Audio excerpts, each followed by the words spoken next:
జ్ఞానయోగం వ్యాసపీఠం బహువేదశాస్త్రం బోధామృతహిత శ్రీమన్నారాయణం శివగౌరీ సంభాషిత సకల పురాణం అష్టాక్షరి పంచాక్షరి మంత్రావరణం అఖిల దేవతా సంస్తుతి పారాయణం జయ మంగళకరమీ ప్రవచన శ్రవణం అనుదినము శుభము సుఖము జీవన గమనం దేవరాగం జ్ఞానయోగం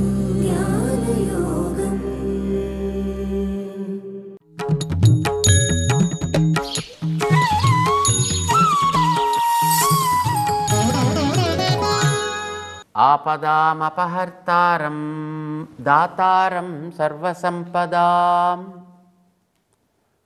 లోకాభిరామం శ్రీరామం భూయో భూయో నమామ్యహం.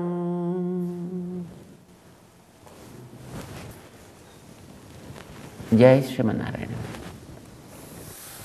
ప్రియ భగవద్బంధువులారా, ఉన్నత ఫలితాలు ఎప్పుడు చేతికందే పండ్లలాగా సులభంగా ఉండవు. శ్రమ పడాలి, కష్టపడి వాటిని సాధించాలి. మధ్యలో వైఫల్యాలు ఎదురవుతుంటాయి. నిరాశ చెందకూడదు.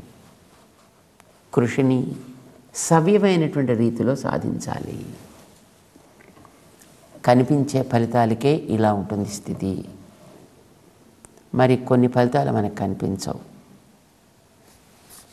పరీక్షలో పాస్ కావాలి అని అనుకోండి, వాడు ఏదో ఒక ఎంట్రన్స్ టెస్ట్ రాయాలి, ఒక విలువైనటువంటి ఒక ఫలితాన్ని పొందడానికి. అది ఒకసారి రాస్తే దాంట్లో సక్సెస్ కాకపోవచ్చు. ఎందుకంటే అది మొత్తం జాతీయ స్థాయిలో జరిగేటువంటి పరీక్ష. కానీ లక్షల మంది ఉంటారు.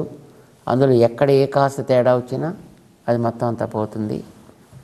అయినా అది సాధించాలి అనే పట్టుదల కలిగితే అది ఒకసారి కాదు, దానికి మళ్ళీ కృషి చేయాలి. సరైన రీతిలో కృషి చేయాలి. ఉత్త కృషి చేయడం పనికిరాదు, అది సరి అయిన రీతిలో కృషి చేయాలి. చేస్తే వాడికి అది లభించడానికి అవకాశం ఉంటుంది. అది కూడా కనిపించేది, రిజల్ట్ అనేది కనిపిస్తుంది అక్కడ. ఇప్పుడు మనకి మామిడి పళ్ళు పండాలి అనుకోండి, మామిడి టెంక నాటాలి. ఇది 5 ఏళ్లకో 6 ఏళ్లకో చెట్టు వస్తుంది, పండ్లు వస్తాయి. కనీసం దానికి చెట్టు రావడం, అది మెల్లమెల్లగా మొలక చిన్న మొక్క చెట్టు ఒక వృక్షం, దానికి ఒక పూత, దానికి ఒక సీజన్, దానికి ఒక ఆకులు, దానికి కాయలు కాయడం. ఇది కనిపించే ఫలితం. ఇది ఒక్కొక్కసారి ఆ పూతంతా ఏ వాన వచ్చి రాలిపోవచ్చు, అయినా పర్వాలేదు, కనీసం అది కనిపిస్తూ ఉంటుంది. కానీ కనిపించని ఫలితాలు అంతర ప్రపంచానికి సంబంధించినటువంటివి. ఆత్మ, సాధన, మనస్సు, నిగ్రహము, ఇవే మన కంటికి కనిపించేవి కావు. ఇలాంటి వాటిని సాధించాలి అంటే దానికి ఎంతో కష్టపడాలి కదా. కనిపించే ఫలితాలైనటువంటి చెట్ల లాంటి వాటికే సీజన్ అనుకూలం కాకపోతే, వానలు కురవకపోతే, పూత కాచేటప్పుడు వానలు పడితే పంట పండడం మానేస్తుంది. లేకపోతే కాసిన కాయలు కాస్త రాలిపోతుంటాయి. అది రైతుకి భయంకరమైనటువంటి నిరాశ కలిగిస్తుంది. అయితే ఒకసారి పంట పోయింది కదా అని మొత్తం చెట్లన్నీ పీకి పారేసి ఇంకా ఏదో చెట్లు వేసుకుందాం అని అనుకోడు. చూడండి, అనుకుంటే మనకి మామిడి పండ్లే ఉండవు.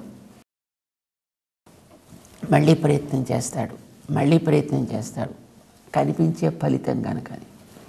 ఆత్మ సాక్షాత్కారం అనేటటువంటి ఫలితాన్ని మనం కోరుకున్నప్పుడు దానికి నాటవలసినటువంటి బీజాలు కర్మ బీజములు. ఇది మనం జ్ఞాపకం పెట్టుకోవాలి. కర్మ త్యాగం కాదు చేయాల్సింది, కర్మ బీజములే నాటాలి. కర్మ బీజాల వల్లనే ఆత్మ సాక్షాత్కారం అనే ఫలితం రావాలి. అదే అక్కడ మనకి గుర్తు పెట్టుకోవలసినటువంటిది. దీనికి ఎన్నో రకాలైన ఇబ్బందులు కూడా మనకు వస్తుంటాయి. అయితే ఆ కర్మ బీజాలు ఎట్లా నాటాలో మనకి తెలియాలి. అవి నిష్కామ కర్మ బీజములు నాటాలి. అంటే దాని మీద ఫలసంగ కర్తృత్వాలని తగలకుండా ఉండేట్టుగా ఆ కర్మ బీజాలని నాటాలి. బయట మనం వేసే గింజలైతే ఎండ తగలాలి, నీళ్లు తగలాలి, గాలి తగలాలి, వెలుతురు తగలాలి. ఇవన్నీ తగిలితేనే ఆ బీజాలు మొలకెత్తుతాయి. కానీ మనం కర్మ బీజాలు నాటేటప్పుడు ఈ ఫలితం నాది, నా వల్లే జరుగుతోంది, చేసేవాడిని నేను, ఇలాంటి ఫలసంగ కర్తృత్వాలనేవి ఎక్కడ తాకినా ఆ బీజాలు మొలకెత్తడం మానేస్తాయి. ఆత్మసాక్షాత్కారం అనేటటువంటిది రావడం మానేస్తుంది. మనకు ఎలా ఉంటుందంటే గింజ నాటగానే టీవీలో చూస్తుంటాం కదా, మనకి డబ్బులు నాటండి, లాభాలు పొందండి అని వాడు ప్రకటన చేసేటప్పుడు వాడు ఇలా డబ్బులు ఎలా వేస్తాడు, వెంటనే టక్ టక్ టక్ మనలో చెట్టులా వచ్చేస్తుంది.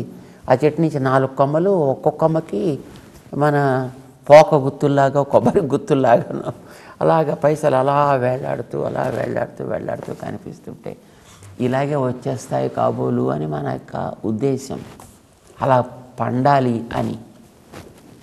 కానీ అది టీవీ వరకు పనికొస్తుంది, కానీ నిజ జీవితంలో అలా పండవు. ఎంతో కృషితోటే పండుతాయి అవి. దానికి చేయాల్సినటువంటి కృషి కూడా చాలా సిన్సియర్గా, నిరాశ అనేది లేకుండా. ఒకవేళ ఎప్పుడైనా దీనికి దాంట్లో ఏదైనా వైఫల్యం వచ్చినా ఆ వైఫల్యం వల్ల దిగులు చెందనటువంటి రైతులాగా, కృషి చేసేటువంటి కర్షకుల్లాగా మనం సాధన చేయాల్సి వస్తుంది. భగవంతుడికి ఓ పేరుందండి, అనిర్విణ అని ఓ పేరండి. నిర్వేదము లేనివాడు అని.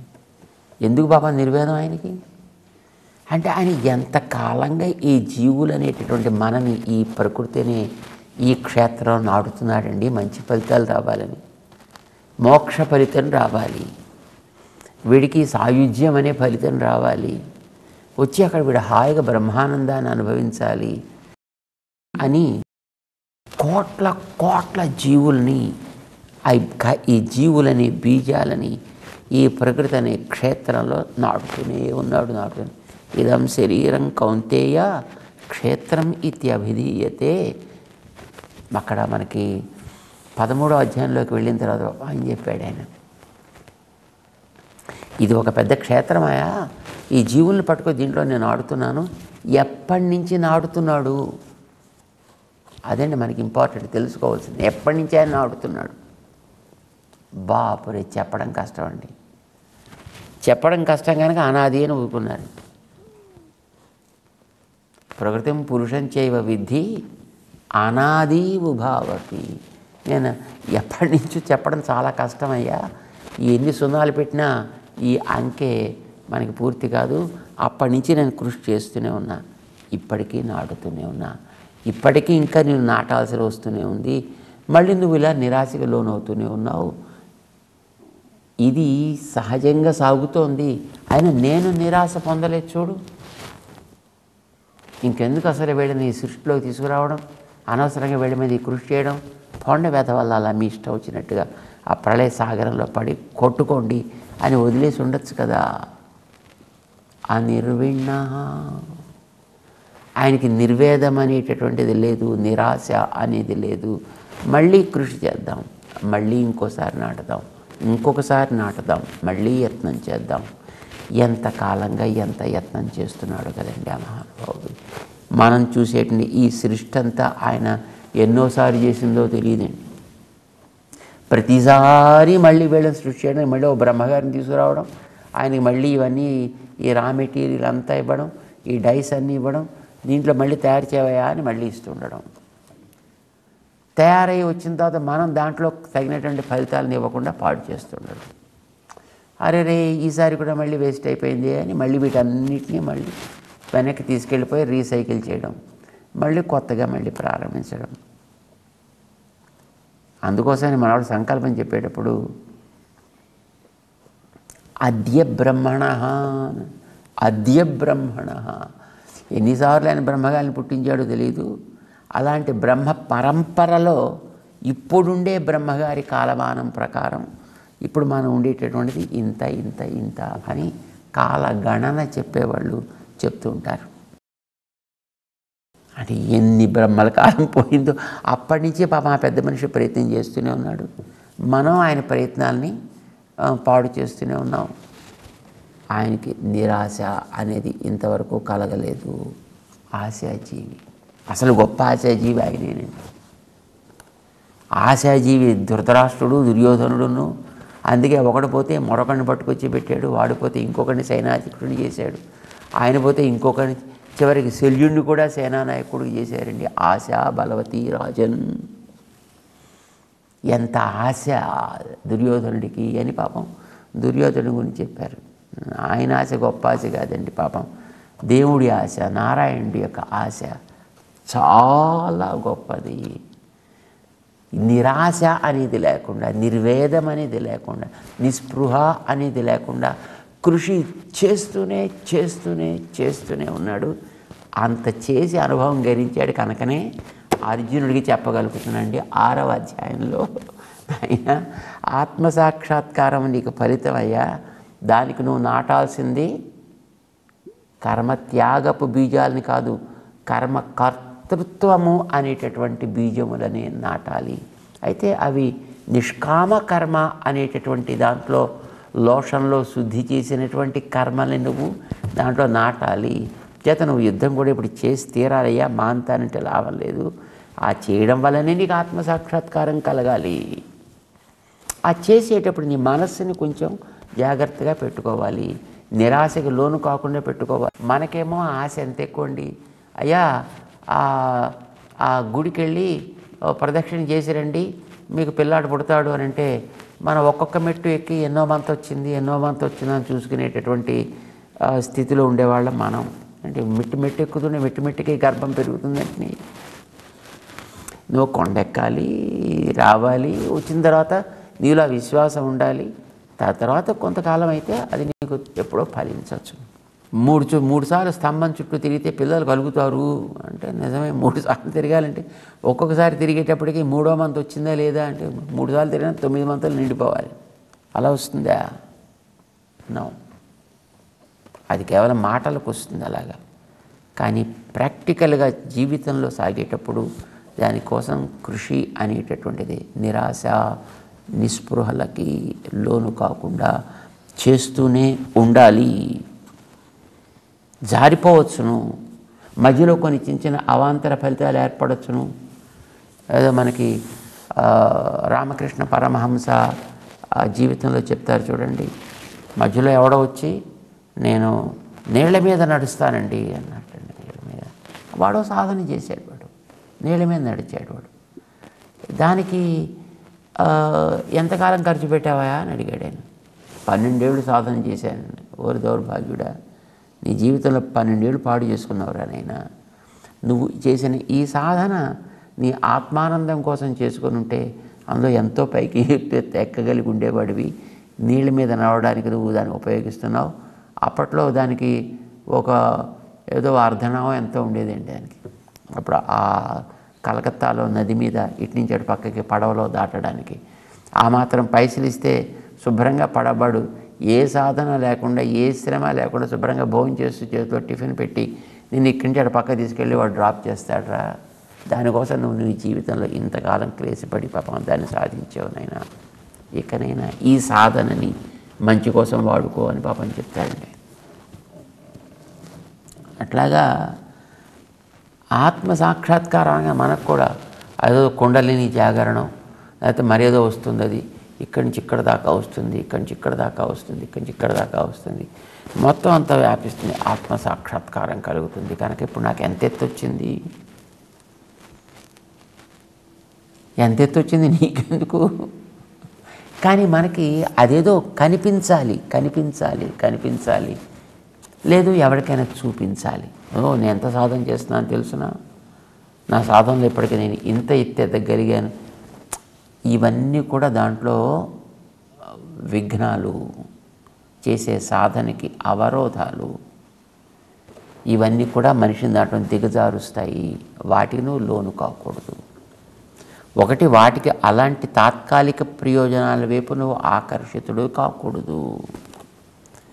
రెండవది, చేసిన దాంట్లో ఎప్పుడైనా ఒకవేళ వైఫల్యాలు ఎదురైనా నిరాశ చెందకూడదు, దిగులు చెందకూడదు. కర్తవ్యాన్ని మానడానికి వీల్లేదు, అది సాధిస్తూ ఉండాలి. సనిశ్చయేన యోక్తవ్యః యోగః అనిర్విణ్ణ చేతసా. నిర్వేదం లేనటువంటి మనస్సుతోటి తప్పకుండా చేయాలయ్యా. తం విద్యాత్ దుఃఖ సంయోగ వియోగం యోగ సంహితం అంటూ శ్రీకృష్ణుడు అర్జునుడికి చేయాల్సినటువంటి యోగాన్ని గురించి, సాధించాల్సినటువంటి ఆత్మ సాక్షాత్కారాన్ని గురించి చెప్తున్నాను. ఎంతకాలం చేయాలి కదా, ఎంతకాలం చేయాలి లాగా. దానికి బ్రహ్మసూత్రాల్లో పాప వేదవ్యాస భగవానుడు చెప్పాడు, ఎంతకాలం చేయాలని, లభించేంతవరకు చేయాలి. డాక్టర్ గారి దగ్గరికి వెళ్ళినప్పుడు రోగం తెచ్చుకోవడానికి ఎంతకాలం తెచ్చుకోవచ్చునండి అని అడగడండి. ఎవడు రోగం తెచ్చుకుంటాడు, శుభ్రంగా మొత్తం ఒంటి నిండా నిండేంతవరకు రోగం తెచ్చుకుంటాడు. కానీ డాక్టర్ దగ్గరికి వెళ్ళి, అరే ఈ మందు ఇలా వాడరా, ఎంతకాలం వాడాలండి, ఎంతకాలం తగ్గేంతవరకు వాడాలి. తెచ్చుకోవడానికి నువ్వు ఎంత కృషి చేసావో తగ్గడానికి కూడా అంత కృషి చేయక్కర్లా. మనం కొన్ని యుగాల పాటు అలవాటు పడి దిగజారుతూ ఉండేటటువంటి ప్రవృత్తులోంచి ఈవేళ మనం పైకి ఎక్కాలంటే ఎంతకాలం ఎక్కాలి, ఎంతకాలం కృషి చేయాలి. ఆ ప్రయాణాత్ వేదవ్యాస భగవానుడు చెప్పాడండి. ఎంతకాలం చేయాలంటే ఆ ప్రయాణాత్, నువ్వు ఈ దేహంలోంచి బయటికి పడేటంత వరకు కూడా, ఇందులో ఉన్నంత వరకు గాలి ఎట్లా పీలుస్తుంటావో, నీవు లోపల ఆహారాదులు ఎట్లా స్వీకరిస్తుంటావో, యోగాభ్యాసం కూడా అట్లానే చేయాలి. యోగాభ్యాసం అంటే ఫిజికల్గా చేసేటువంటి యోగాని గురించి మనం మాట్లాడటం లేదు. మనస్సుని మనం తయారు చేసుకునేటటువంటి సాధన గురించి మాట్లాడుకుంటున్నాం. ప్రమాదం ఏంటంటే అది మనస్సు కనిపించేది కాదు, ఆత్మ కనిపించేది కాదు. ఇవన్నీ మనం విశ్వసించాల్సినవి. ఈ శాస్త్రం మీద మనకు విశ్వాసం ఉండాలి, అది చెప్పినటువంటి మన ఆచార్యుడు మనకు విశ్వాసం ఉండాలి, సాధన చేయాలి. చేత కనిపించే రంగంలో ప్రయత్నం చేయడానికే మనకి చాలా రకాల ఆక్షేపణలు వస్తుంటాయి. కనిపించే రంగంలో ప్రయత్నాలు చేయడానికే మనకి ఎన్నో రకాలంటే నిరాశలు ఎదురవుతుంటాయి. అలాంటిది ఇంద్రియాలు కనిపించవు, మనస్సు కనిపించదు, బుద్ధి కనిపించదు, ఆత్మ కనిపించదు. ఇలాంటి కనిపించని దాంట్లో సాధన చేయాలనగానే దాని మీద నీకు విశ్వాసం ఎంత దృఢంగా ఉండాలి. అందుచేత ఇది చాలా ప్రధానమయ్యా. స నిశ్చయేన యోక్తవ్యః యోగః అనిర్విణ్ణ చేతస. అది ఈ దేహంలోంచి బయటికి పడే అంతవరకు కూడా అదేదో ఒక్కసారి చేసేసాం అయిపోయింది అని అనుకోవడానికి వీల్లేదు. శరణాగతిలాగా, శరణాగతి అయితే సకృదేవ ప్రపన్నాయ, ఒకసారి చేస్తే చాలు. అది మళ్ళీ మళ్ళీ చేస్తే దోషం. భగవంతుడికి సరెండర్ కావడం అనేటటువంటిది, ఒకసారి మనం సరెండర్ అయ్యామంటే దాంట్లో నిలకడ కలిగి ఉండాలంతే. మనం గతంలో అనుకున్నాం చూడండి, అష్టావక్రుడికి జనకుడు ఏది కావాలంటే ఇస్తాను వాగ్దానం చేసిన తర్వాత ఆయన గుర్రం మీదకి ఎక్కబోతూ కాలు పైకి ఎత్తాడు. ఎత్తగానే ఇచ్చే నీ మనస్సును నాకు వెంటనే అన్నాడు ఆయన. మనసును ఇచ్చేసలు ఆగిపోయాడు, అంతే అండి ఆయన. మళ్ళీ ఆయన ఆజ్ఞ ఇచ్చి ఎస్ ఎక్కువ అనో దిగు అనో చెప్పేటంత వరకు కూడా ఆయన అలాగే బొమ్మలాగా ఆగిపోయాడు, అంతే ఆయన. ఎందుకని? మనస్సు సహకరించకపోతే మిగతా ఏ ప్రవృత్తులు జరగవు కనుక నువ్వు ఇవ్వనుగా నేను మనసు నీకు ఇచ్చానంతే. ఇంక తర్వాత నా ప్రవృత్తులు ఏముండవు. నువ్వేం చెప్తే ఇంక తర్వాత అదే. అష్టావక్రుడే ఆశ్చర్యపడ్డాడండి. ఇంత స్వాధీన మనస్కుడు అయితే ఇంక నీకు చెప్పాల్సిందే ఉందయా. నీ మనసు ఇంత స్వాధీనం ఉంది నీకు కనుక నీకు చెప్పాల్సిందంటే ఇంక ఏమి లేదు అని అనుకున్నాడు ఆయన. ఆ మహనీయుడు నీకు అన్నీ తెలుసు నీకు అని సాధించిన వాడు. తెలియడం కాదండి, తెలియడం అంటే మనకు కూడా తెలుసు. ఇప్పుడు మనసు స్వాధీనమైతే దేన్నైనా సాధించవచ్చును మనకు కూడా తెలిసిపోయింది కానీ తర్వాత కాసేపు అయిన తర్వాత మళ్ళీ మనకి తాగడానికి అదేదో ఇవ్వకపోతే మనకి ప్రపంచం అంతా తలకిందులు అయిపోతుంది. మనకి తెలుసు కానీ అది ఆచరణలోకి రాలేదు. తెలియడం కాదు ఇంపార్టెంట్, ఆచరణలోకి రావాలి. భగవంతుని శరణాగతి చేయడం అనేటటువంటిది ఒక్కసారి చేస్తే చాలు. అది సకృదేవ కృత. ఒక్కసారి చేస్తే చాలు, తప్పకుండా ఫలిస్తుంది, ఫలితాన్నిచ్చి తీరుతుంది. కానీ సాధన అనేది ఒకసారి కాదు చేయడం, ఫలితం లభించేటంతవరకు చేస్తూనే ఉండాలి. దేహం ఉన్నంత వరకు చేస్తూనే ఉండాలి. ఎందుకని? ఏ క్షణంలోనైనా మనం అక్కడి నుంచి జారడానికి అవకాశం ఉంది. చూడండి, ఇప్పుడు మన వాళ్ళు బొట్టు పెడుతుంటారు చూడండి. ఇలాగా ఈ బొట్టులో ఒక మంచి తాత్పర్యం ఉందండి. ఎర్రబొట్టు ఇక్కడి నుంచి ఇలా పెడతారు, దానికి పక్కన తెల్లబొట్టు ఇలా చివరి దాకా పెడతారు. ఆడవాళ్ళకి అలా పెట్టరండి. ఆడవాళ్ళకి ఎర్రబొట్టు ఇలాగే పెడతారు కానీ తెల్లబొట్టు ఇక్కడి నుంచి ఇలా ఇక్కడ దాకా పెడతారు. మగవాళ్ళకి మాత్రం ఇక్కడి నుంచి ఇక్కడ దాకా పెట్టాలండి. ఇలాగే ఎందుకండి పక్షపాతం? పక్షపాతం కాదురా బాబు, మగవాడికి పరిశ్రమ ఎక్కువయా, ఆడవాళ్ళకి సుఖం కలిగించారయా. ఇలా చిన్న ఒక గీత గీసుకుంటే సరిపోతుందా? అది మాత్రం ఎందుకండి అలాగా? ఎందుకండి మీకు ఆ రకమైనటువంటి ఏమంటున్నాం దాన్ని పార్షియాలిటీ, డిఫరెన్షియేషన్ ఎందుకు చేయాలి అని అడుగుతారు. ఎందుకు చేయాలంటే ఆడవాళ్ళకి ఒక్కసారి గీస్తే సరిపోతుందా? ఈ ఎర్రబొట్టు స్ట్రైట్గా వాడికి వెడుతుంది వాడికి. ఎందుకంటే ఇది ప్రశాంతత, విశ్వాసం, ఇది ప్రేమ. ఈ ప్రేమ మనని ఉన్నతికి తీసుకువెళ్ళాలి. దానికి కావాల్సింది మానసిక ప్రశాంతత, పరిపూర్ణ విశ్వాసం. ఆడవాళ్ళకి విశ్వాసము అనేది ఒకసారి కలిగితే స్థిరంగా ఉంటుంది. ప్రశాంతత అనేటటువంటిది ఒకసారి కలిగితే ఆ విశ్వాసం స్థిరంగా ఉంటుంది కనుక వాళ్ళకి ఒకసారి పునాది ఏర్పడితే అది ప్రేమ వాళ్ళకి చక్కగా ఉద్ధరణకి తగినట్టుగా తీసుకెడుతుంది. మగవాడికి అది లేదండి.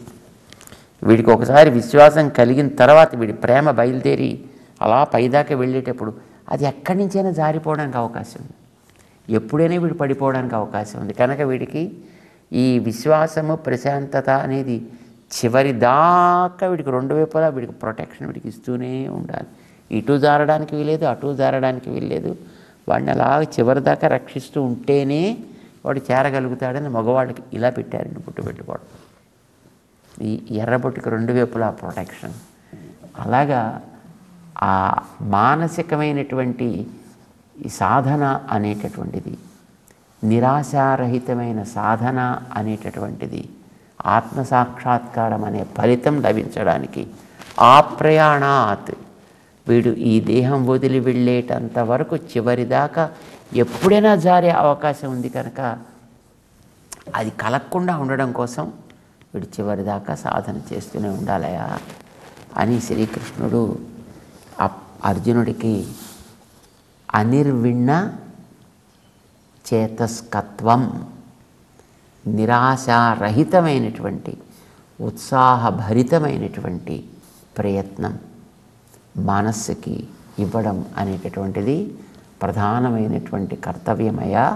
యోగం నీకు సిద్ధించడం కోసం, ఆత్మసాక్షాత్కారం అనే ఫలితాన్ని పొందడం కోసం కనుక ఇది తప్పకుండా చేయాలి అని 6వ అధ్యాయంలో ఆసన నియమాన్ని చెప్పి, ఆహార నియమాన్ని చెప్పి, వ్యవహార నియమాన్ని చెప్పి, అది భగవంతుడి తోడుపాటు ఉండడంతో కలుగుతుంది అని చెప్పి, దానిని సాధించడానికి మనస్సు ప్రధాన సాధనం కనుక ఆ మనస్సుని ఇంతలాగా నువ్వు చక్కటి శిక్షణతోటి ముందుకు తీసుకువెళ్ళాలి సుమా అని చెబుతూ అర్జునుడిని ముందుకు నడిపిస్తున్నాడు. 6వ అధ్యాయంలో 23వ శ్లోకం దాకా మనం అనుసంధానం చేసుకుంటున్నాం. ముందుకు సాగుతాం. జై Srimannarayana.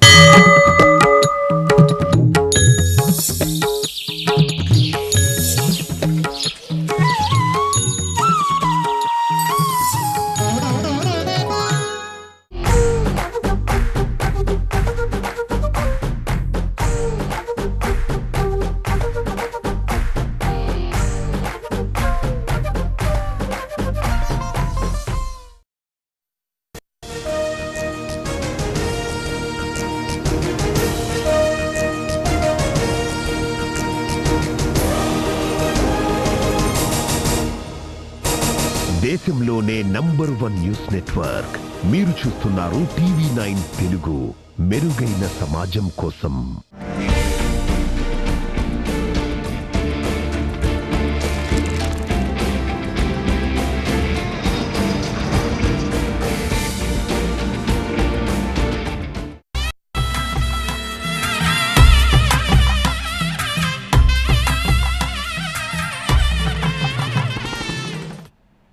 Very good morning. Welcome to morning super prime time on TV9. Neelima. ముందుగా TV9 ప్రేక్షకులకు ఉగాది శుభాకాంక్షలు. ఉగాది సందర్భంగా అటు ఏపీ ఇటు తెలంగాణలో కొత్త పథకాలు కార్యక్రమాలకి శ్రీకారం చుడుతున్నారు. ఏపీలో P4 విధానాన్ని శ్రీకారం చుట్టారు. సో P4 విధానం అంటే ఏంటి చూద్దాం. అలాగే ఇటు తెలంగాణలో ప్రజల కోసం ఒక గుడ్ న్యూస్ చెప్తోంది. ఉగాది కానుకగా ఒక కొత్త పథకాన్ని అమలు చేయబోతున్నారు, ప్రారంభిస్తున్నారు. ఏంటా పథకం, ఆ వివరాలు కూడా చూద్దాం. అంతకంటే ముందు బులెటిన్లో ఇప్పటివరకు ఉన్న top 100 news. Telangana CM seat 10 ఏళ్ల పాటు కొడంగల్దే అన్నారు సీఎం రేవంత్ రెడ్డి. కొడంగల్లో స్థానికులతో జరిగిన మీటింగ్లో ఈ కామెంట్స్ చేశారు రేవంత్ రెడ్డి. అధికారం పోతే అసెంబ్లీకి రాని వాళ్లకు జరగాల్సింది జరిగింది అన్నారు సీఎం రేవంత్ రెడ్డి. అధికారం పోయిందనే బాధతో కొడంగల్ని దెబ్బతీయాలని చూస్తున్నారని అన్నారు. కొడంగల్ భూముల విలువ ఎకరం ₹1 కోటి కావాలంటే అభివృద్ధి జరగాలి అన్నారు సీఎం. అభివృద్ధిని ఆపాలని చూసే ఇంటి దొంగలను కొడంగల్ ప్రజలు వదలరు అన్నారు. సొంత నియోజకవర్గం కొడంగల్లో పర్యటించిన సీఎం రేవంత్ రెడ్డి వెంకటేశ్వర స్వామి ఆలయ బ్రహ్మోత్సవాల సందర్భంగా స్వామివారికి పట్టు వస్త్రాలు సమర్పించారు. ముస్లిం సోదరులకు ఏర్పాటు చేసిన ఇఫ్తార్ విందుకు హాజరయ్యారు. మున్సిపల్ శాఖపై సమీక్ష నిర్వహించారు సీఎం రేవంత్. హైదరాబాద్ లో లింక్ రోడ్ల విస్తరణకు చర్యలు తీసుకోవాలని అధికారులను ఆదేశించారు. హెచ్ఆర్డీసీఎల్ ఆధ్వర్యంలో 49 రహదారుల నిర్మాణం విస్తరణపై చర్చించారు సీఎం రేవంత్. అవసరమైన భూసేకరణను వెంటనే పూర్తి చేయాలన్నారు. భవిష్యత్ అవసరాలకు తగినట్లుగా రహదారుల నిర్మాణం ఉండాలని అధికారులను ఆదేశించారు. ఇవాళ ఉగాది సందర్భంగా హుజూర్ నగర్లో